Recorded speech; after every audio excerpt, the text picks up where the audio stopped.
عمر درویش کے خیمے کے باہر لوگ جمع ہو گئے تھے۔ ان میں علی بن سفیان بھی تھا اور اس کے ساتھ مصری فوج کے چھاپہ مار بھی خاصی تعداد میں تھے جو اس علاقے میں مختلف بحروپوں میں رہتے تھے۔ انہیں دن کے دوران اکٹھا کر لیا گیا اور بتا دیا گیا تھا کہ ان کا مشن کیا ہے۔ ان میں چند ایک گھوڑوں پر سوار تھے، ان کے پاس ہتھیار بھی تھے۔ لوگوں میں عمر درویش پر نظر رکھنے والے اور اس کی مدد کرنے والے سوڈانی جاسوس بھی تھے۔ ان کی تعداد 5-6 سے زیادہ نہیں تھی۔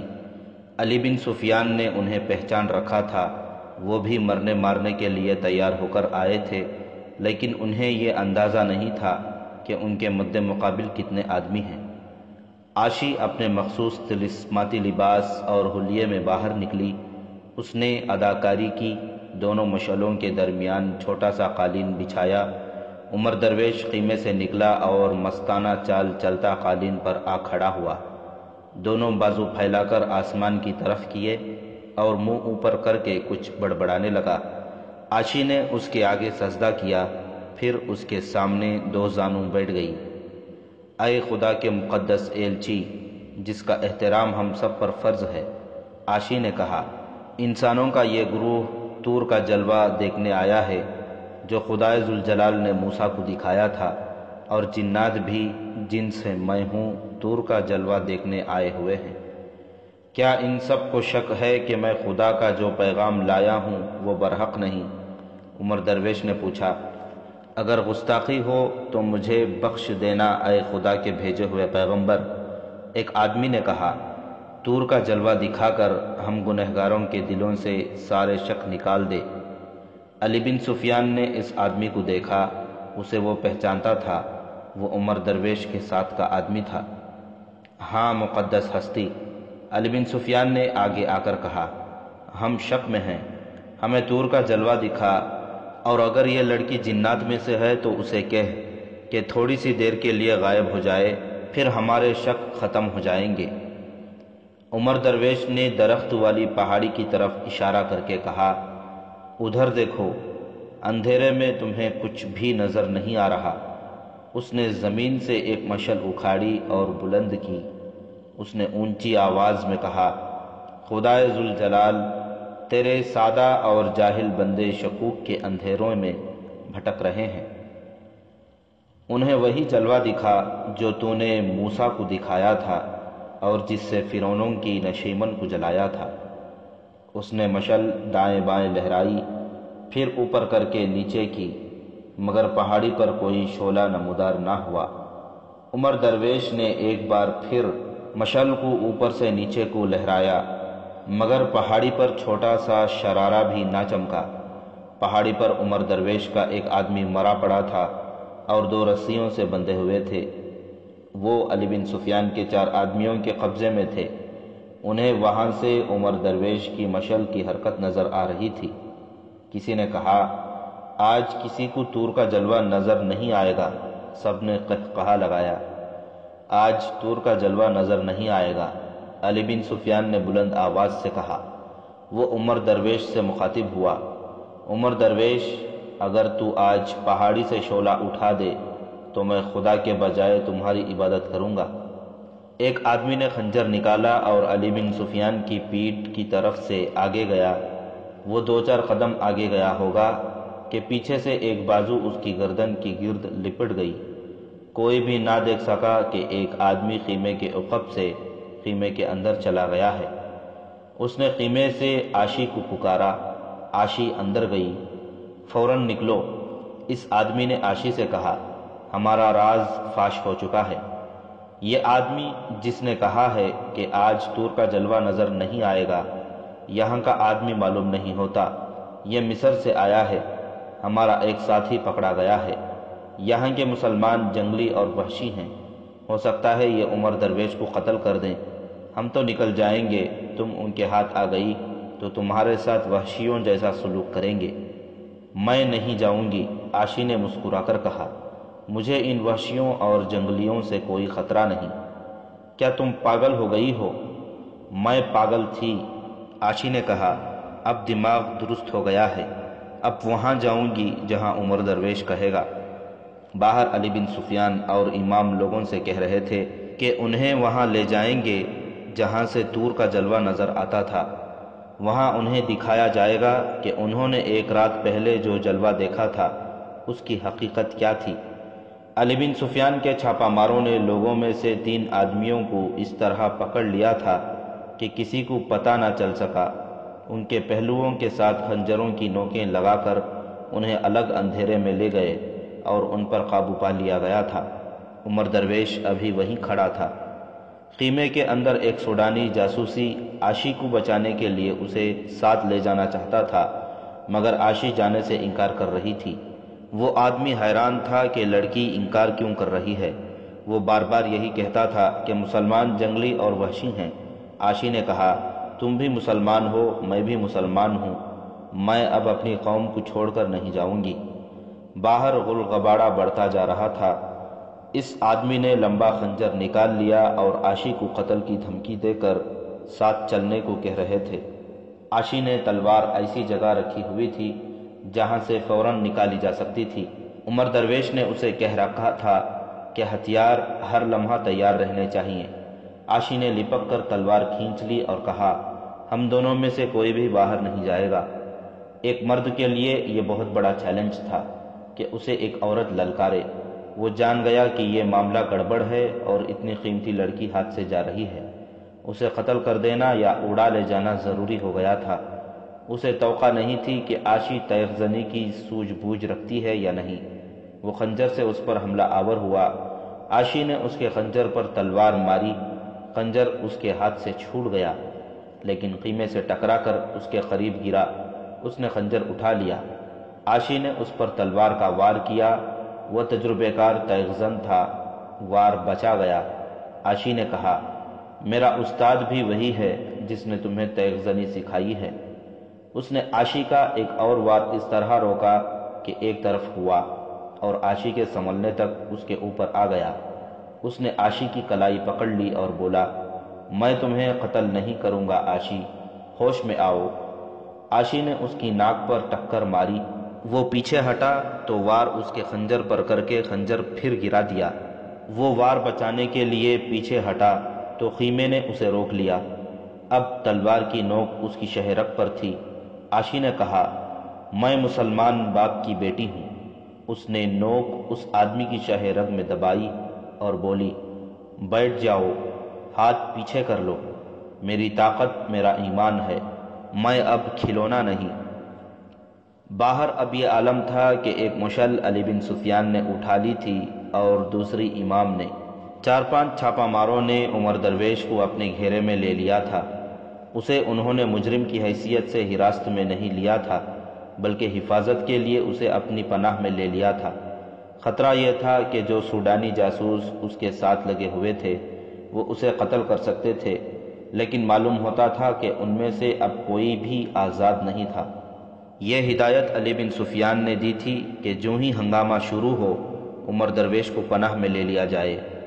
عمر درویش نے ایک چھاپا مار سے کہا، خیمے میں لڑکی ہے، اسے بھی ساتھ لے چلنا، وہ مسلمان ہے۔ خیمے میں گئے تو وہاں کچھ اور ہی منظر تھا۔ عاشی نے تلوار کی نوک پر ایک آدمی کو بٹھا رکھا تھا۔ اس آدمی کو پکڑ لیا گیا۔ عمر درویش سے علی بن سفیان نے کہا، مجھے یقین ہے کہ میرے آدمی اس پہاڑی پر پہنچ گئے ہیں، اسی لیے وہاں سے شعلہ نہیں اٹھا۔ بہتر یہ ہے کہ لوگوں کو ابھی وہاں لے جا کر دکھایا جائے کہ شعلہ کیسے پیدا کیا جاتا ہے، تاکہ جو اس شعبدہ بازی کے جھانسے میں آ گئے ہیں ان کے ذہن صاف ہو جائیں۔ ایک مسئلہ اور ہے جس کی طرف فوری توجہ کی ضرورت ہے، عمر درویش نے کہا، اسحاق کو قید خانے سے رہا کرانا ہے۔ اس علاقے میں سوڈانیوں کی بہت سے جاسوس ہیں، ان میں سے کوئی نہ کوئی یہاں کے حالات کی اچانک اور غیر متوقع تبدیلی دیکھ کر حکومت اور فوج کو اطلاع دے دے گا۔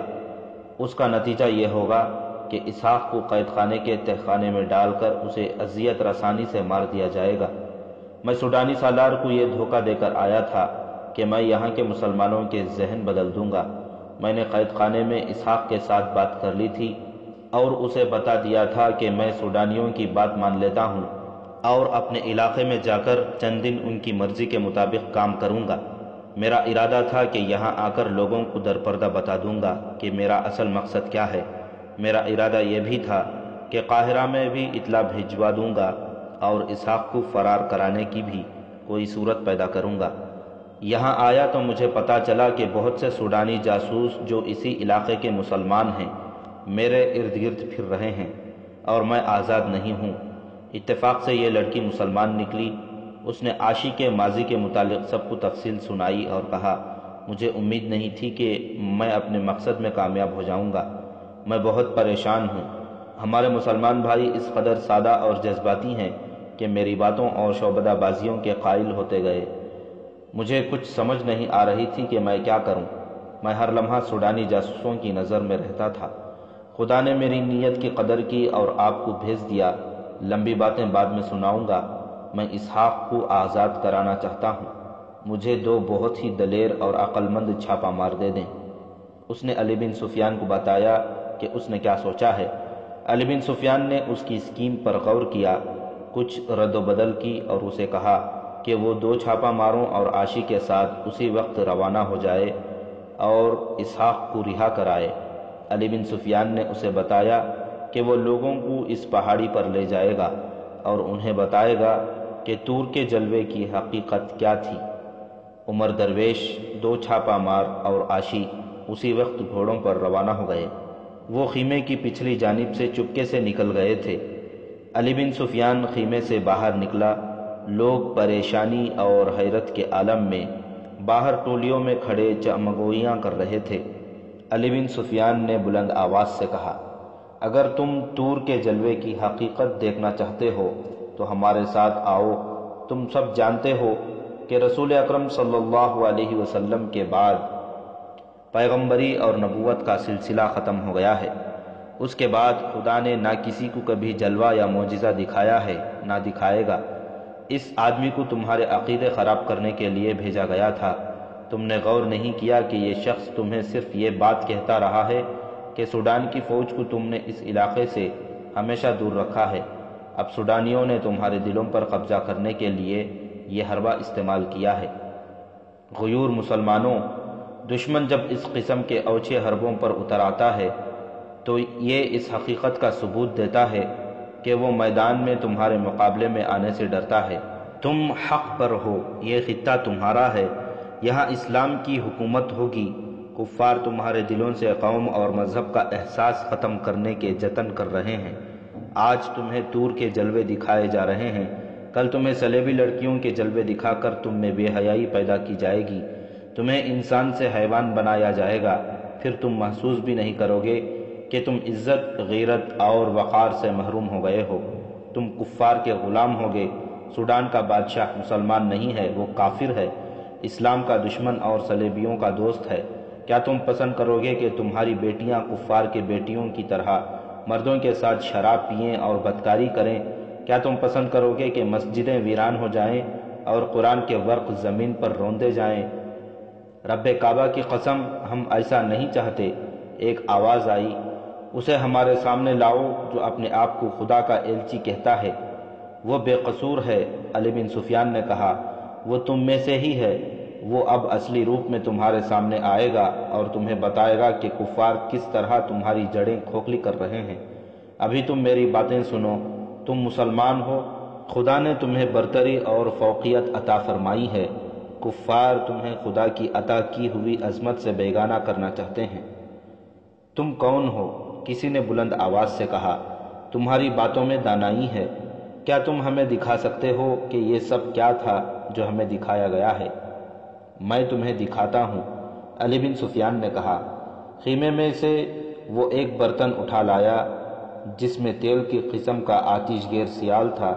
اس نے یہ تیل اپنے کپڑے پر ڈال کر زمین پر رکھ دیا، اس پر پانی ڈالا، مشعل اٹھا کر اس کا شعلہ کپڑے کے قریب کیا تو کپڑا بھڑک کر شعلہ بن گیا۔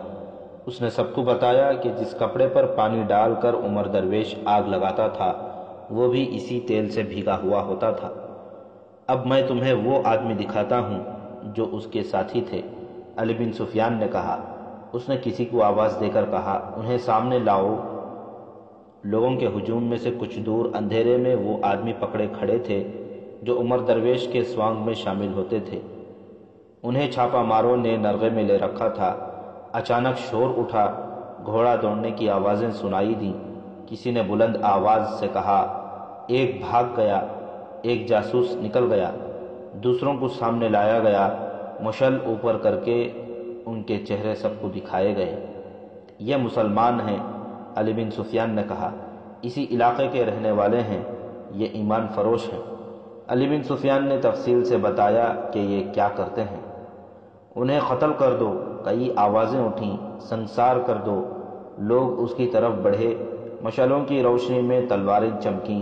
رک جاؤ، علی بن سفیان نے درمیان میں آ کر کہا، خدا کا قانون اپنے ہاتھ میں نہ لو، ان کی سزا تمہارے بزرگ مقرر کریں گے، انہیں حراست میں لے لو اور میرے ساتھ آؤ۔ سارے لوگ علی بن سفیان کے پیچھے چل پڑے۔ وہ انہیں اس پہاڑی کی طرف لے جا رہا تھا جہاں اس کے چھاپا ماروں نے ایک آدمی کو ہلاک کر دیا تھا اور 2 کو رسیوں سے باندھ رکھا تھا۔ اس وقت عمر درویش، عاشی اور 2 چھاپا مار دور نکل گئے تھے۔ وہ سوڈان کے دارالحکومت کی طرف جا رہے تھے۔ دوستوں، عمر درویش نے دوڑتے گھوڑے سے کہا، ہمیں بہت جلدی پہنچنا ہے۔ عاشی، اگر تم سواری سے تھک جاؤ تو میرے پیچھے بیٹھ جانا، سفر بڑا ہی لمبا اور وقت بہت ہی تھوڑا ہے، مجھے ڈر ہے کہ کوئی جاسوس ہم سے پہلے نہ پہنچ جائے۔ جاسوس بھی دارالحکومت کو روانہ ہو گیا تھا۔ یہ وہی تھا جو علی بن سفیان کے آدمیوں کی حراست سے بھاگا تھا۔ وہ ایک وادی میں چلا گیا تھا کیونکہ اسے تعاقب کا ڈر تھا۔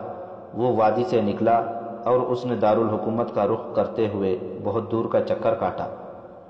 اتنے وقت میں عمر درویش بہت دور نکل گیا تھا۔ جاسوس کو یہ خبر دینی تھی کہ عمر درویش کا راز بے نقاب ہو گیا ہے۔ اسے عمر درویش پر شک کا اظہار بھی کرنا تھا۔ اس کا مطلب یہ تھا کہ عمر درویش کو ایک بار پھر قید خانے میں بند ہونا تھا۔ عمر درویش اس سے پہلے پہنچ کر سوڈانی سالار کو دھوکہ دینا اور اسحاق کو رہا کرانا چاہتا تھا۔ عاشی کو اس اسکیم کا علم تھا اور وہ گواہ کی حیثیت سے ساتھ جا رہی تھی۔ لوگ مشعلوں کی روشنی میں پہاڑی پر چڑھتے جا رہے تھے۔ علی بن سفیان آگے آگے تھا۔ پہاڑی کی چوٹی پر اس کے آدمیوں نے 2 جاسوسوں کو باندھ رکھا تھا۔ انہیں مشعلیں اوپر آتی نظر آ رہی تھیں۔ ایک آدمی نے دیا اوپر کر دیا تاکہ آنے والے لوگوں کو معلوم ہو جائے کہ انہیں کہاں آنا ہے۔ ہمارے ساتھ چلو، رسیوں سے بندھے ہوئے ایک آدمی نے کہا، جو مانگو گے ملے گا، ہمیں چھوڑ دو۔ کیا تم ہر مسلمان کو ایمان فروش سمجھتے ہو؟ اسے جواب ملا، دنیا کی دولت اور دوزخ کی آگ میں کوئی فرق نہیں، تم اپنی قوم کو دھوکہ دے رہے ہو۔ وہ آ رہے ہیں، دوسرے قیدی نے کہا، وہ ہمیں سنسار کر دیں گے، یہ بڑی اذیت ناک موت ہوگی۔ کہو کیا لیتے ہو، ہم دوسری طرف سے بھاگ چلتے ہیں، سونا دیں گے۔ جوں جوں مشعلیں اوپر آ رہی تھیں، دونوں قیدیوں کی بے چینی بڑھتی جا رہی تھی۔ ایک نے کہا، تمہارے پاس تلواریں ہیں، ان سے ہماری گردنیں کاٹ دو، ہمیں ان لوگوں سے بچاؤ، اللہ سے گناہوں کی بخشش مانگو۔ مشعلیں ان کے سر پر آ رکیں۔ علی بن سفیان نے لوگوں کو دور دور کھڑا کر دیا۔ لوگ 2 آدمیوں کو رسیوں میں بندھا دیکھ کر حیران ہونے لگے۔ یہ ہیں طور کا جلوہ دکھانے والے، علی بن سفیان نے لوگوں سے کہا اور زمین پر دیکھا۔ وہاں آتش گیر سیال گرا ہوا تھا، ذرا پرے برتن پڑا تھا۔ اس نے کہا، اس برتن میں وہی تیل تھا جو میں نے کپڑوں پر ڈال کر دکھایا تھا۔ یہ تیل یہاں گرایا گیا ہے، میں نے 4 آدمی شام کے وقت یہاں چھپا دیے تھے۔ عمر درویش کی مشعل کے اشارے پر ان لوگوں نے اس دیے سے اس تیل کو آگ لگانی تھی، اور یہ طور کا جلوہ تھا جو تم لوگ نہ دیکھ سکے، کیونکہ میرے آدمیوں نے انہیں آگ لگانے سے پہلے ہی پکڑ لیا تھا۔ یہ 3 تھے، ایک آدمی نے کہا۔ تیسرے نے ہمارا مقابلہ کیا، اس کی لاش درخت کے ساتھ پڑی ہے۔ علی بن سفیان نے مشعل کا شعلہ تیل پر رکھا تو تیل جل اٹھا، شعلہ اوپر تک آیا اور آہستہ آہستہ بجھنے لگا۔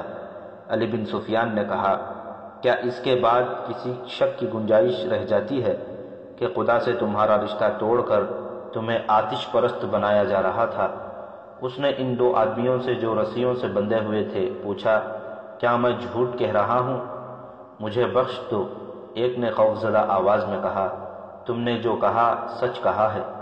کیا تم اسی علاقے کے مسلمان نہیں ہو؟ ہاں، دونوں نے سر ہلائے۔ کیا تمہیں صلیبیوں اور سوڈانی کفار نے اس کام کی تربیت نہیں دی؟ انہوں نے ہی دی ہے، اور تم اپنی قوم کو دھوکہ دینے اور اپنے مذہب کو تباہ کرنے کا انعام لے لیتے ہو۔ ہاں، ایک نے جواب دیا، ہم اس کا انعام لیتے ہیں۔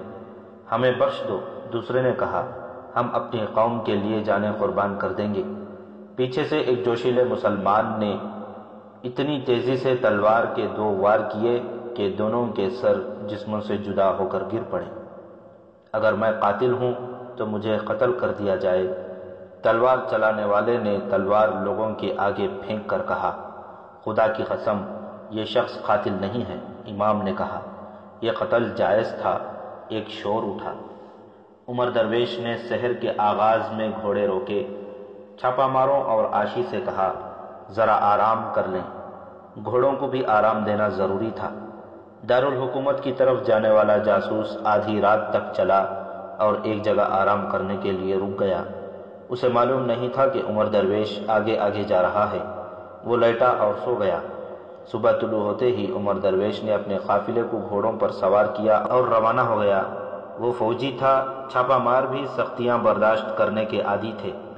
عاشی لڑکی تھی جو محلات میں رہنے کی عادی تھی۔ اسے ٹریننگ تو ملی تھی، لیکن اس کی زندگی عیش و عشرت میں گزر رہی تھی۔ عاشی، عمر درویش نے اسے دوڑتے گھوڑے سے کہا، تمہارا چہرہ اتر گیا ہے، تم شب بیداری کی بھی عادی نہیں، میرے گھوڑے پر آ جاؤ۔ عاشی مسکرائی، مگر اس کی آنکھیں بند ہو رہی تھیں۔ عمر درویش نے اسے ایک بار پھر کہا کہ وہ اپنا گھوڑا چھوڑ دے۔ عاشی نے انکار میں سر ہلایا۔ گھوڑے دوڑے جا رہے تھے۔ کچھ دور آگے جا کر ایک چھاپا مار نے عمر درویش سے کہا، لڑکی اونگ رہی ہے، گر پڑے گی۔ عمر درویش نے اپنا گھوڑا عاشی کے قریب کیا اور باگیں کھینچ لی۔ عاشی بیدار ہو گئی۔ عمر درویش نے اسے کہا کہ وہ اس کے آگے سوار ہو جائے۔ میں سہارا لینا نہیں چاہتی، عاشی نے کہا۔ سہارا دوں گی، مجھے اپنا عہد پورا کرنا ہے۔ مجھے اپنے ماں باپ کے قتل کا اور اپنی عصمت کا انتقام لینا ہے۔ میں جاگنے کی کوشش کر رہی ہوں۔ گھوڑے چلے۔ بہت آگے جا کر عاشی نیند پر قابو نہ پا سکی۔ عمر درویش اس کے قریب تھا۔ اگر وہ دیکھ نہ لیتا تو عاشی گر پڑتی۔ اس نے گھوڑے روک کر عاشی سے کوئی بات کیے بغیر اسے کمر سے پکڑا اور اپنے گھوڑے پر اپنے آگے بٹھا لیا۔ ایک چھاپا مار نے عاشی کے گھوڑے کی باگیں اپنے زین کے ساتھ باندھ لی اور گھوڑے دوڑ پڑے۔ عاشی نے سر عمر درویش کے سینے پر پھینک دیا اور گہری نیند سو گئی۔ اس کے کھلے بال عمر درویش کے چہرے پر پڑنے لگے۔ ایسے ملائم اور ریشمی بالوں کے لمس سے وہ آشنا نہیں تھا، مگر ان بالوں نے اس پر وہ اثر نہ کیا جو ایک جوان مرد پر ہونا چاہیے تھا۔ اسے عاشی کی باتیں یاد آنے لگیں۔ تمہاری آغوش میں مجھے اپنے باپ کی آغوش کا سرور آیا تھا، عاشی نے اسے اسی صحرا میں چند راتیں پہلے کہا تھا۔ مجھے تو یہ بھی یاد نہیں تھا کہ میرے بھی ماں باپ تھے، تم نے میرا ماضی میرے آگے رکھ دیا۔ پھر عمر درویش کو یوں محسوس ہونے لگا جیسے ہوا کے زناٹوں سے اسے عاشی کی سرگوشیاں سنائی دے رہی ہوں۔ مجھے اپنے سینے اور اپنے بازوؤں کی پناہ میں لے رکھو۔ میں مسلمان کی بچی ہوں، مجھے صلیبیوں کے حوالے نہ کر دینا۔ خون، خون، مجھے خون نظر آ رہا ہے۔ یہ میرے باپ کا خون ہے، یہ میری ماں کا خون ہے۔ دونوں خون مل کر بیت المقدس کی ریت میں جذب ہو گئے ہیں۔ عمر درویش، تمہاری رگوں میں ہاشم درویش کا خون دوڑ رہا ہے۔ تمہیں اس لہو کا خراج وصول کرنا ہے جو بیت المقدس کی ریت میں جذب ہو گیا تھا۔ تمہیں فلسطین کی آبرو پکار رہی ہے۔ قبلہ اول کو دل سے اتار نہ دینا، ہاشم کے بیٹے۔ چھاپا ماروں نے دیکھا کہ عمر درویش نے گھوڑے کو ایڑ لگا دی۔ چھاپا ماروں کو بھی اپنے گھوڑوں کی رفتار تیز کرنی پڑی۔ عاشی کے بال اور زیادہ بکھر کر ہوا کے زناٹوں سے اس کے چہرے پر اڑنے لگے۔ عمر درویش، ایک چھاپا مار نے گھوڑا اس کے قریب کر کے کہا، گھوڑے کسی چوکی سے بدلنے کی تو امید نہیں، گھوڑے کو اس طرح نہ مارو، ذرا آہستہ، ذرا آہستہ۔ عمر درویش نے چھاپا مار کی طرف دیکھا اور مسکرا دیا۔ اس نے گھوڑے کی رفتار ذرا کم کر دی اور بولا، خدائے ذوالجلال ہمارے ساتھ ہے، گھوڑے تھکیں گے نہیں۔ اس کی آواز سے عاشی کی آنکھ کھل گئی۔ اس نے گھبرا کر پوچھا، میں کتنی دیر سوئی رہی، میرا گھوڑا کہاں ہے؟ تم تو سو گئی تھی، عمر درویش نے کہا، لیکن میرے ایمان کی جو رگ سوئی ہوئی تھی وہ جاگ اٹھی ہے۔ اٹھو، اپنے گھوڑے پر سوار ہو جاؤ، ہم شام تک منزل پر پہنچ جائیں گے۔ علی بن سفیان اسی گاؤں میں چلا گیا تھا جسے مسلمانوں نے اپنی زمیندوز سرگرمیوں کا مرکز بنا رکھا تھا۔ اس نے اپنے چھاپا ماروں اور جاسوسوں کے سپرد یہ کام کیا کہ تمام علاقے میں پھیل کر عمر درویش کی شعبدہ بازیوں کی حقیقت بتا دیں۔ اس نے وہاں کے لیڈروں کو بتایا کہ وہ لوگوں کو تیار کر لیں۔ یہ علاقہ بہرحال سوڈان کا تھا، جہاں مسلمانوں کو منمانی کرنے کی اجازت نہیں تھی۔ سوڈانی فوج حملہ کرنے کا حق رکھتی تھی۔ مسلمانوں نے اپنے علاقے میں اپنا قانون رائج کر رکھا تھا۔ انہوں نے جن جاسوسوں کو گرفتار کیا تھا انہیں اپنے بنائے ہوئے قید خانے میں ڈال دیا گیا تھا۔ انہیں سزا دینی تھی جو سوڈانی قانون کے مطابق جرم تھا۔ ان مجرموں نے جو کچھ کیا سوڈانی حکومت کی بہتری کے لیے کیا تھا۔ علی بن سفیان نے خطرہ مول لے لیا تھا۔ اس نے چھاپا ماروں کی 2 پارٹیاں تیار کر لی۔ قید خانے میں اسحاق کو ایک اچھے کمرے میں رکھا گیا تھا۔ اسے نہایت اچھا کھانا باعزت طریقے سے دیا جاتا تھا۔ وہ اچھی طرح سمجھتا تھا کہ اس کے ساتھ اتنا اچھا سلوک کیوں ہو رہا ہے۔ عمر درویش اسے اپنی پوری اسکیم بتا کر گیا تھا۔ اسحاق تنہائی میں بیٹھا اسی کے متعلق سوچتا رہا تھا۔ اسے 2 خطرے نظر آ رہے تھے۔ ایک یہ کہ عمر درویش نے قید خانے کی اذیتوں سے تنگ آ کر سوڈانیوں کے ہاتھوں میں کھیلنا شروع کر دیا ہوگا۔ دوسرا خطرہ یہ کہ عمر درویش کہیں اپنے ہی منصوبے کی نظر نہ ہو گیا ہو۔ اسحاق اپنے فرار کے متعلق بھی سوچتا رہتا تھا، لیکن اسے کوئی صورت نظر نہیں آتی تھی۔ سوڈانیوں کے لیے وہ قیمتی قیدی تھا جس پر انہوں نے اضافی پہرے لگا رکھے تھے۔ جب سے عمر درویش اس سے الگ ہوا تھا اسے کسی نے نہیں کہا تھا کہ وہ اپنی قوم کو سوڈان کا وفادار بنائے۔ سوڈانی سالار جو اس کے پیچھے پڑا رہتا تھا اس کے سامنے بھی نہیں آیا تھا۔ سورج غروب ہو چکا تھا۔ 4 گھوڑے سوڈان کی دارالحکومت میں داخل ہوئے اور سیدھے فوج کے مرکز کے سامنے جا رکے۔ عمر درویش کو معلوم تھا کہ اسے کہاں جانا ہے اور کسے ملنا ہے۔ اسے ذہنی تخریب کاری کی تربیت یہیں سے ملی تھی۔ اس نے محافظ دستے کے کمانڈر کو اس سوڈانی سالار کا نام بتایا جس نے اسے اس کام کے لیے تیار کیا تھا۔ اسے فوراً سالار کے گھر پہنچا دیا گیا۔ ناکام لوٹے ہو یا کوئی اچھی خبر لائے ہو؟ سوڈانی سالار نے اسے دیکھتے ہی کہا۔ اچھی خبر اس سے سنیں۔ عمر درویش نے عاشی کی طرف اشارہ کر کے کہا، آپ مجھ پر شاید اعتبار نہ کریں۔ عاشی تھکن سے چور پلنگ پر گر پڑی۔ وہ مسکرا رہی تھی۔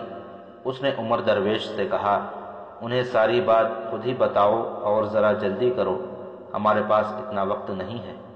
ہماری مہم اتنی جلدی کامیاب ہوئی ہے کہ جس کی مجھے بالکل امید نہیں تھی، عمر درویش نے کہا، اور پوری تفصیل سے سنایا کہ اس نے کس طرح پانی کو آگ لگائی اور طور کے جلوے دکھائے ہیں، اور اس کے بولنے کا جو انداز تھا اس نے مجھے تو حیران ہی کر دیا تھا۔ عاشی نے عمر درویش کے متعلق کہا، لوگ اس کے شعبدوں سے اتنے متاثر نہیں ہوئے جتنے اس کی زبان سے۔ کیا آپ کو ابھی تک کوئی بتانے نہیں آیا کہ وہاں ہم نے کس حد تک کامیابی حاصل کر لی ہے؟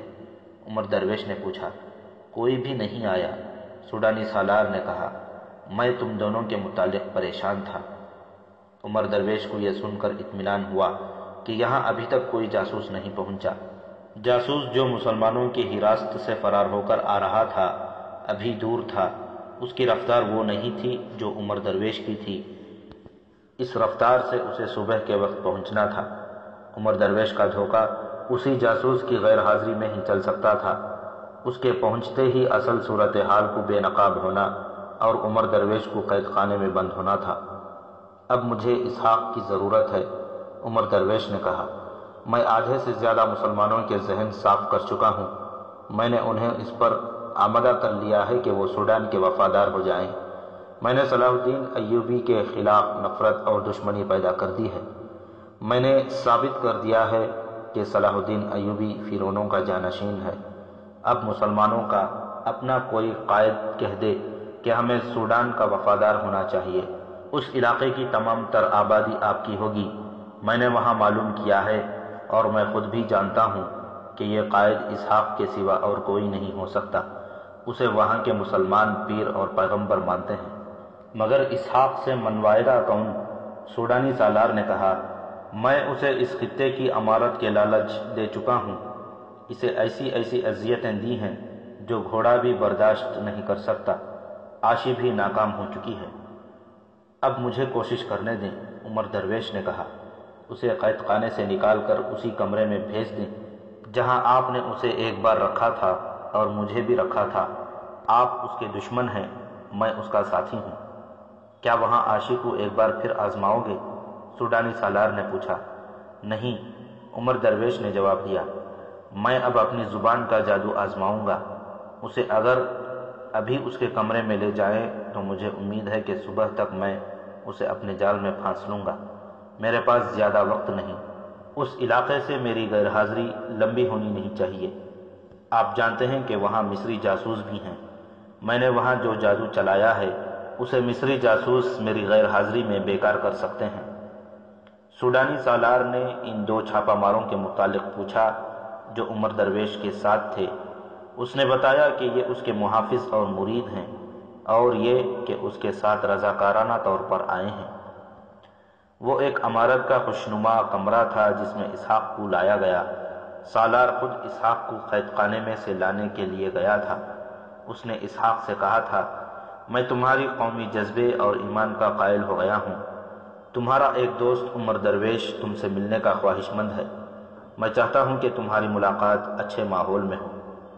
مجھے قید خانے سے زیادہ غلیظ اور جہنمی ماحول اور تمہاری محلات سے زیادہ دل فریب ماحول اپنی راہ سے نہیں ہٹا سکتے۔ اسحاق نے کہا، مجھے تہ خانے میں لے چلو یا بالا خانے میں اپنا ایمان نہیں بیچوں گا۔ سوڈانی سالار ہنس پڑا اور اسے اس کمرے میں لے گیا جہاں عمر درویش اس کے انتظار میں موجود تھا۔ سوڈانی سالار بھی کمرے میں رہا۔ تمہارا چہرہ بتا رہا ہے کہ تم نے ان کافروں کے ہاتھ اپنا ایمان بیچ ڈالا ہے۔ اسحاق نے عمر درویش سے کہا، تمہارے چہرے کی رونق اور آنکھوں کی چمک بتا رہی ہے کہ تم بہت دنوں سے قید خانے سے باہر گھوم پھر رہے ہو۔ مجھ سے کیوں ملنا چاہتے ہو؟ میں تمہارے چہرے پر بھی یہی رونق اور آنکھوں میں یہی چمک دیکھنا چاہتا ہوں جو تم میرے چہرے پر اور آنکھوں میں دیکھ رہے ہو۔ عمر درویش نے کہا، ذرا مجھے مہلت دو، ذرا سی دیر کے لیے اپنا دل اور اپنا ذہن مجھے دے دو، تحمل اور اطمینان سے میری بات سنو۔ سوڈانی سالار پاس کھڑا تھا، وہ خطرہ مول نہیں لینا چاہتا تھا۔ اسحاق اس کا نہایت اہم قیدی تھا اور عمر درویش بھی قیدی تھا۔ یہ عمر درویش کا دھوکہ بھی ہو سکتا تھا۔ وہ ان دونوں کو ایک ایسے کمرے میں آزاد نہیں چھوڑ سکتا تھا جو قید خانے کا کمرہ نہیں تھا۔ اس نے 4 سنتریوں کا انتظام کر دیا تھا، 2 کمرے کے سامنے کھڑے تھے اور 2 پچھلے دروازے کے سامنے۔ برچھیوں اور تلواروں کے علاوہ انہیں تیر و کمان بھی دیے گئے تھے تاکہ فرار کی کوشش کامیاب نہ ہو سکے۔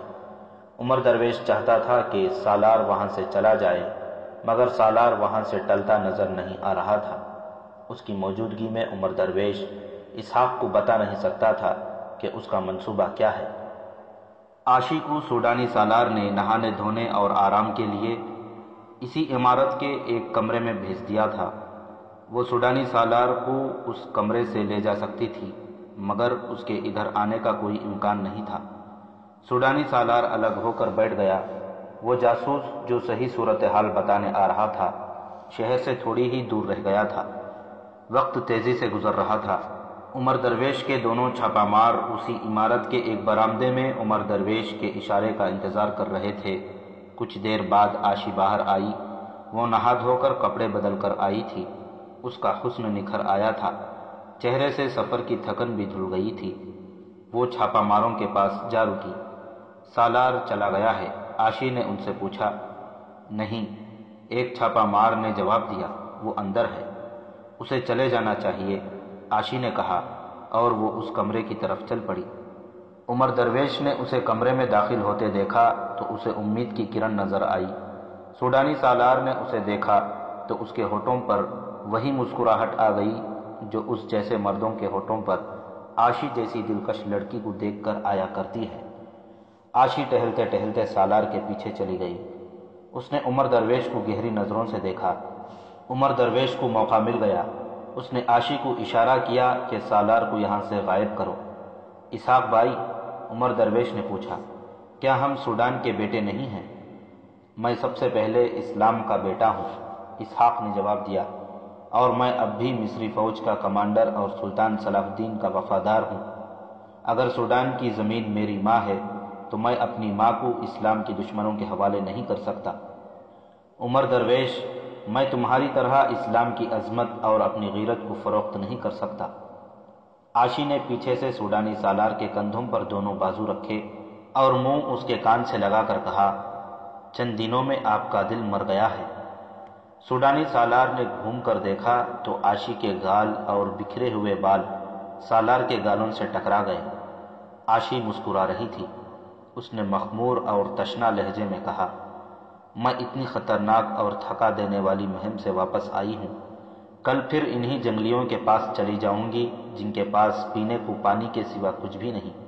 میں تو شراب کی بو کو بھی ترس گئی ہوں۔ اوہ، سوڈانی سالار نے چونک کر کہا، میں تو اس قصے میں تمہیں بھول ہی گیا تھا۔ میں کسی سے کہہ دیتا ہوں، تم اسی کمرے میں چلو۔ عاشی نے کہا، اکیلے کیا خاک مزہ آئے گا؟ آپ بھی چلیے، یہاں کوئی خطرہ نہیں، دونوں طرف سنتری کھڑے ہیں، کچھ دیر بعد یہیں آ جانا۔ عاشی اس فن کی استاد تھی۔ بچپن سے اب تک اسے مردوں کو اپنے جال میں پھانسنے اور انگلیوں پر نچانے کی تربیت دی گئی تھی۔ اس نے یہی فن اپنے آقاؤں اور استادوں کے خلاف آزمانا شروع کر دیا۔ سوڈانی سالار اس کی مسکراہٹ کے فریب میں آ گیا اور اس کے ساتھ چل پڑا۔ باہر جا کر اس نے ایک ملازم کو شراب لانے کو کہا اور عاشی کے ساتھ کمرے میں چلا گیا۔ عاشی نے اسے اپنے بازوؤں کے گھیرے میں لے لیا اور ذرا سی دیر میں بوڑھے سالار پر جوان لڑکی کا طلسم طاری ہو گیا۔ اتنے میں شراب آ گئی۔ عاشی نے سالار کو جام پہ جام پلانا شروع کر دیے۔ نیت صاف ہو تو خدا بھی مدد کرتا ہے، عمر درویش نے اسحاق سے کہا۔ میں نے جو سوچا تھا وہ ہر لحاظ اور ہر پہلو سے اصلی شکل میں آ گیا ہے۔ تمہاری بات شہر سے نکل کر سناؤں گا۔ 2 چھاپا مار ساتھ لایا ہوں، 2 سنتری ادھر کھڑے ہیں، 2 ادھر۔ ہمیں صرف اس طرف کے سنتریوں کو ختم کرنا ہے جس طرف سے نکلنا ہے۔ 4 گھوڑے تیار ہیں۔ 4 گھوڑے سنتریوں کے تیار کھڑے ہیں تاکہ فرار کی صورت میں وہ ہمارا تعاقب کر سکیں۔ اپنے ہاں مصر کے کچھ لوگ آئے ہیں۔ ایک آدمی بہت ہی دانشمند معلوم ہوتا ہے، اس نے اپنا نام نہیں بتایا۔ قاہرہ اطلاع پہنچ گئی ہے کہ یہاں کیا ہوا ہے۔ سالار کو لڑکی لے گئی ہے۔ میں ذرا باہر کا جائزہ لے لوں، لڑکی کو بھی ساتھ لے جانا ہے۔ کیوں؟ اسحاق نے پوچھا، اس بدکار کے ساتھ تمہارا کیا تعلق ہے؟ باہر چل کر بتاؤں گا، عمر درویش نے کہا۔ یہ کوئی ایسا ویسا تعلق نہیں، لڑکی مسلمان ہے۔ عمر درویش باہر نکلا۔ سنتریوں نے اسے سوڈانی سالار کے ساتھ اس کمرے میں آتے دیکھا تھا، اس لیے انہوں نے اسے احترام کی نظروں سے دیکھا۔ وہ اپنے چھاپا ماروں کے پاس گیا اور انہیں بتایا کہ سنتریوں کو سنبھالنے کا وقت آ گیا ہے۔ پھر اس نے اس کمرے کا دروازہ آہستہ سے ذرا سا کھولا۔ سالار کے ہوش شراب میں ڈوب چکے تھے۔ اس نے جھوم کر پوچھا، کون ہے؟ میں دیکھتی ہوں، عاشی نے کہا۔ ہوا سے دروازہ کھل گیا ہے۔ اس نے سالار کو سہارا دے کر پلنگ پر لٹا دیا۔ سالار نے بازو پھیلا کر لڑکھڑاتی آواز میں کہا، تم بھی آؤ، نشے کو دگنا کر دو۔ عاشی باہر نکل آئی اور آواز پیدا کیے بغیر دروازہ باہر سے بند کر دیا۔ عمر درویش اور عاشی نے دونوں چھاپا ماروں کو ساتھ لیا اور اسحاق والے کمرے کی طرف گئے۔ سوڈانی جاسوس شہر میں داخل ہو چکا تھا اور وہ جاسوسی کے مرکز کی طرف جا رہا تھا۔ عمر درویش نے دونوں سنتریوں سے کہا، دونوں اندر چلو اور قیدی کو قید خانے میں لے جاؤ۔ سالار نے حکم دیا ہے کہ ہاتھ باندھ کر لے جانا۔ دونوں سنتری اکٹھے اندر گئے۔ ان کے پیچھے دروازہ بند ہو گیا۔ دونوں چھاپا مار بیک وقت ان پر جھپٹے۔ دونوں کی گردنیں ایک ایک چھاپا مار کے بازو کے شکنجے میں آ گئی۔ چھاپا ماروں نے خنجر پہلے ہی نکال لیے تھے۔ انہوں نے سنتریوں کے دلوں پر وار کیے اور انہیں ختم کر دیا۔ سوڈانی جاسوس اپنے ٹھکانے پر پہنچ گیا تھا اور ایک نائب سالار کو صحیح رپورٹ دے رہا تھا۔ عمر درویش نے اسحاق سے کہا، فوراً نکلو۔ باہر 4 گھوڑے عمر درویش کے کھڑے تھے اور 4 سنتریوں کے۔ دوسری طرف کے سنتریوں کو معلوم ہی نہ ہو سکا کہ اندر کیا ہو رہا ہے۔ یہ سب گھوڑوں پر بیٹھے، رات نے فرار پر پردہ ڈالے رکھا۔ شہر گہری نیند سویا ہوا تھا۔ فرار ہونے والوں نے گھوڑوں کو فوراً ایڑ نہ لگائی۔ عاشی بھی ان کے ساتھ تھی۔ سوڈانی جاسوس نے اپنی رپورٹ دی تو نائب سالار اسے سوڈانی سالار کے پاس لے گیا۔ انہیں بتایا گیا کہ وہ کہاں ہیں۔ وہ دونوں ادھر آئے تو راستے میں انہوں نے 5 گھوڑ سوار جاتے دیکھے۔ ایک دوسرے کے قریب سے گزر گئے۔ اندھیرے کی وجہ سے کوئی کسی کو پہچان نہ سکا۔ نائب سالار نے اس برآمدے میں جا کر ادھر ادھر دیکھا جہاں کچھ دیر پہلے 2 سنتری کھڑے تھے۔ اس نے کمرے کا دروازہ کھولا تو اسے دونوں سنتریوں کی لاشیں پڑی نظر آئیں۔ خون بہہ بہہ کر ہر طرف پھیل گیا تھا۔ نائب سالار نے اندر جا کر دوسرا دروازہ کھولا۔ ادھر 2 سنتری آرام سے کھڑے تھے۔ بھاگ دوڑ شروع ہو گئی۔ ایک کمرے میں سالار پلنگ پر پڑا نشے میں بدمست عاشی کو پکار رہا تھا۔ نائب سالار نے اسے بلایا اور اٹھایا۔ عاشی نے اسے بہت ہی زیادہ پلا دی تھی۔ اسے جب بتایا گیا کہ 2 سنتری کمرے میں مرے پڑے ہیں تو ذرا ہوش میں آیا۔ جب وہ بات سننے اور سمجھنے کی حالت میں آیا، اس وقت عمر درویش، اسحاق، 2 چھاپا مار اور عاشی شہر سے بہت دور نکل گئے تھے۔ تعاقب بیکار تھا۔ صبح کے وقت اسے صحیح صورتحال کا علم ہوا۔ اگلی رات آدھی گزر گئی تھی جب عمر درویش اپنے قافلے کے ساتھ اپنے پہاڑی علاقے میں داخل ہوا۔ علی بن سفیان ان کے انتظار میں بے تاب ہو رہا تھا۔ ضرورت یہ تھی کہ اسحاق اور عمر درویش کو فوراً مصر بھیج دیا جائے، لیکن ایک ضرورت یہ بھی تھی کہ انہیں اس علاقے میں گھمایا پھرایا جائے تاکہ جن لوگوں نے سوڈانیوں کی شعبدہ بازیاں دیکھی ہیں انہیں اصل حقیقت معلوم ہو جائے۔ البتہ فوری طور پر یہ انتظام کر دیا گیا کہ کچھ آدمیوں کو دیکھ بھال کے لیے مقرر کر دیا گیا تاکہ سوڈانی فوج حملہ کرے تو قبل از وقت اطلاع مل جائے۔ دوسری ضرورت یہ تھی کہ مصری فوج کے کچھ اور چھاپا مار اس علاقے میں بلا لیے جائیں جو سوڈانی فوج کے حملے کی صورت میں عقب سے شب خون ماریں اور فوج کو اس علاقے سے دور رکھیں۔ اس طرح عمر درویش، علی بن سفیان اور اس کے چھاپا ماروں نے وہ معرکہ جیت لیا جو کمانڈروں، بادشاہوں اور قوم کی نظروں سے اوجھل ہو کر لڑا گیا تھا۔ یہ ایک انفرادی جنگ تھی جو ایمان اور قومی جذبے کی قوت سے لڑی گئی تھی۔ سلطان صلاح الدین ایوبی نے اس درپردہ جنگ پر ہمیشہ توجہ مرکوز رکھی تھی۔ اس کا انٹیلیجنس کا نظام بہت ہوشیار تھا۔ اس وقت جب سوڈانی مسلمانوں نے یہ معرکہ جیت لیا تھا، سلطان ایوبی مسلمان امراء، دمشقیین، سیف الدین اور الملک الصالح کی متحدہ افواج کو شکست فاش دے کر ان کے تعاقب میں جا رہا تھا۔ راستے میں اس نے چند ایک اہم مقامات اور چھوٹے بڑے قلعوں پر قبضہ کر لیا تھا۔ وہ حلب کی طرف بڑھ رہا تھا جو ایک اہم شہر اور الملک الصالح کی فوج کا مرکز تھا۔ سلطان ایوبی اس شہر کو محاصرے میں لے کر محاصرہ اٹھا چکا تھا۔ وہاں کے مسلمانوں نے اس کا مقابلہ ایسی بے جگری سے کیا تھا کہ سلطان ایوبی اش اش کر اٹھا تھا۔ محاصرہ اٹھانے کی وجہ اس سے پہلے سنائی جا چکی ہے۔ اس کے بعد مسلمان افواج کی آپس میں جو جنگ ہوئی اس کی تفصیلات بھی سنائی جا چکی ہیں۔ سلطان ایوبی نے تینوں مسلمان فوجوں کو بے تحاشا نقصان پہنچا کر اس طرح پسپا کیا کہ فوجیں بکھر گئیں اور سلطان ایوبی نے تعاقب جاری رکھا۔ اس کی زیادہ تر توجہ حلب کی فوج پر تھی کیونکہ وہ بہادری سے لڑنے والی فوج تھی۔ یہ حلب کی سمت پسپا ہو رہی تھی۔ سلطان ایوبی اسے راستے میں ہی تباہ کر دینا چاہتا تھا کیونکہ وہ حلب پر قبضہ کرنے کو پیش قدمی کر رہا تھا۔ اس نے تعاقب کا انداز یہ نہ رکھا کہ اپنی فوج کو اس کے پیچھے ڈال دیا، بلکہ اس نے اپنے برق رفتار دستے کسی دوسرے راستے سے آگے بھیج دیے اور کچھ چھاپا مار دونوں پہلوؤں پر بھیج دیے۔ حلب کی فوج افراتفری کے عالم میں حلب کو جا رہی تھی۔ آگے جا کر اس کے کمانڈروں نے دیکھا کہ سلطان ایوبی کی فوج نے راستہ روک رکھا ہے۔ حلب کی فوج رک گئی، اس کے سپاہیوں میں لڑنے کی ہمت نہیں رہی تھی۔ ان کا ساز و سامان بھی کم رہ گیا تھا، رسد اور خوراک کی بھی کمی تھی۔ یہ فوج رکی تو پہلوؤں پر سلطان ایوبی کے چھاپہ ماروں نے شب خون اور چھاپے مارنے شروع کر دیے۔ سلطان ایوبی کے کمانڈروں نے اعلان کرنے شروع کر دیے، حلب والوں ہتھیار ڈال دو۔ سلطان ایوبی محاذ سے پیچھے تھا، اسے اطلاعیں مل رہی تھیں کہ حلب کی فوج ہتھیار ڈالنے کی حالت میں آ رہی ہے۔ اس نے کہا، اگر یہ فوج صلیبیوں کی ہوتی تو میں اس کے ایک بھی سپاہی کو زندہ نہ چھوڑتا، مگر یہ میرے اپنے بھائیوں کی فوج ہے، یہ لوگ ہتھیار ڈال دیں گے تو میں انہیں بخش دوں گا، مجھے خوشی پھر بھی نہیں ہوگی۔ مرنے کے بعد میری روح بھی بے چین رہے گی کہ میرے دور میں مسلمانوں کی تلواریں آپس میں ٹکرائی تھیں۔ اگر ہمارے یہ بھائی اب بھی دوست اور دشمن کی پہچان کر لیں تو اس شرمناک غلطی کا ازالہ ہو سکتا ہے۔ دوسرے دن خدا نے سلطان ایوبی کی دعا سن لی۔ اس نے 2 گھوڑ سوار اپنی طرف آتے دیکھے، ان میں سے ایک نے سفید جھنڈا اٹھا رکھا تھا۔ ان کے دائیں بائیں سلطان ایوبی کی اپنی فوج کے 2 کمانڈر تھے۔ قریب آ کر گھوڑے رک گئے۔ ایک کمانڈر نے گھوڑے سے اتر کر سلام کیا اور کہا، حلب کے حاکم الملک الصالح نے صلح کا پیغام بھیجا ہے۔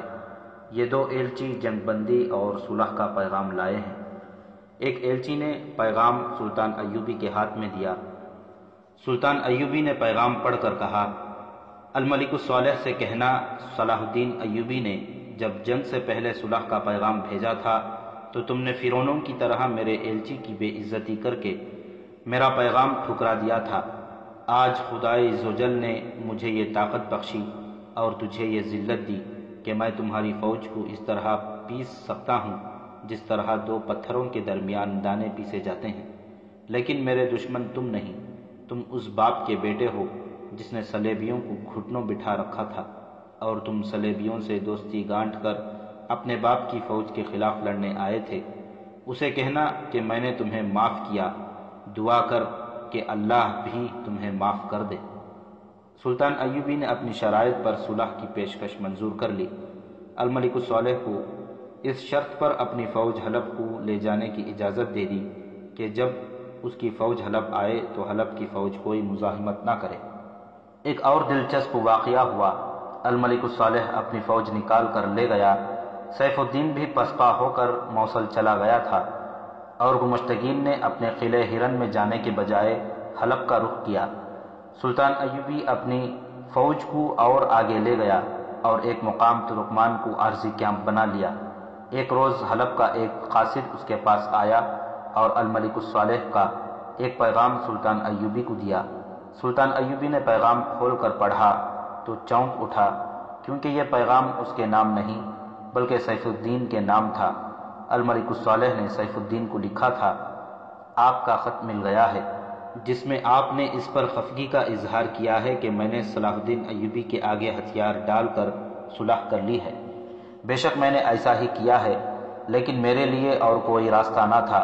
میری فوج اس کی فوج کے گھیرے میں آ گئی تھی۔ میرے سپاہی تھکے ہوئے، ڈرے ہوئے اور زخمی تھے۔ میرے سالاروں نے مجھے مشورہ دیا کہ صلاح الدین ایوبی کو صلح کا دھوکہ دیا جائے اور اپنی فوج کو اس کے چنگل سے نکالا جائے۔ میں نے یہی بہتر جانا اور صلاح الدین ایوبی کو صلح کا پیغام دے دیا۔ محترم غازی سیف الدین، آپ مطمئن رہیں، میں نے وقت حاصل کرنے کے لیے صلح کی ہے، ورنہ میرے پاس آج ایک بھی سپاہی نہ ہوتا۔ میں اب حلب میں اپنے فوج کی تنظیم نو کرا رہا ہوں، نئی بھرتی شروع کرا دی ہے۔ میں نے صلاح الدین ایوبی کی یہ شرط تسلیم کر لی ہے کہ اس کی فوج حلب میں آئے گی تو ہماری فوج مزاحمت نہیں کرے گی، لیکن وہ جب یہاں آئے گا تو اس کی فوج کو ایسی مزاحمت ملے گی جو اس کے تصور میں بھی نہیں آ سکتی۔ آپ اپنی فوج کو از سر نو تیار کر لیں، ہمیں صلاح الدین ایوبی کے خلاف لڑنا اور اس کی طاقت کو ختم کرنا ہے۔ اس پیغام میں اور بھی بہت کچھ لکھا تھا۔ مورخوں نے اس پر اتفاق کیا ہے کہ الملک الصالح نے سلطان ایوبی کو صلح کا دھوکہ دیا تھا، اور اس پر بھی کہ الملک الصالح نے سیف الدین کے خط کے جواب میں جو جواب لکھا تھا وہ غلطی سے سلطان ایوبی کو مل گیا تھا، یا یہ قاصد سلطان ایوبی کا جاسوس تھا۔